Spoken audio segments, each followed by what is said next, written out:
Hello, Matt G4IYT here, and today we're looking at the full mock exam number 1, version 1.6, and we are up to question 4, which is: an amateur holding the call sign MW0XYZ has permanently moved to Portugal, which has implemented CEPT Recommendation T 6101. MW0XYZ can A. Operate under the CEPT agreement using the call CT/MW0XYZ/P. B. Not operate as M0XYZ under the CEPT agreement. C. Operate under the CEPT agreement using the call CT/M0XYZ. Or D. Operate under the CEPT agreement using the call M0XYZ. Well, there are a couple of answers that really stand out here as definitely not right. So first of all, we are in a foreign country. We can't just operate under our home call sign, so we can immediately rule out option D.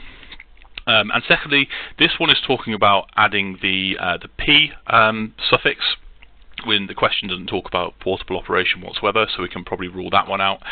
And we are left with two possible answers left, either not operating as M0XYZ or operating as CT/M0XYZ.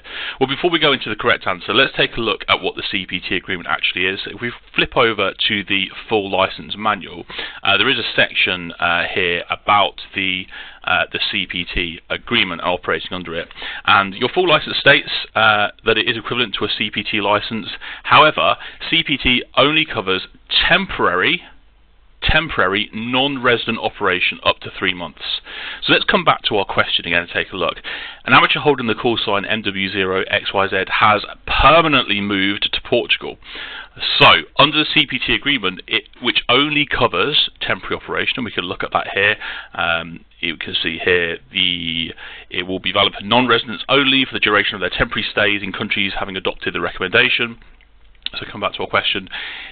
We cannot operate at all as Mike 0 X-ray Yankee Zulu under the CEPT agreement because we are a permanent resident at that point. So not required by the question, but the approach there is to then go and apply for a call sign in that country. You can't use your UK call sign under CEPT if you are a permanent resident. So the answer here is in fact option B. This is a really tricky one because a lot of people miss that permanently in there, right, which makes a big difference to this question.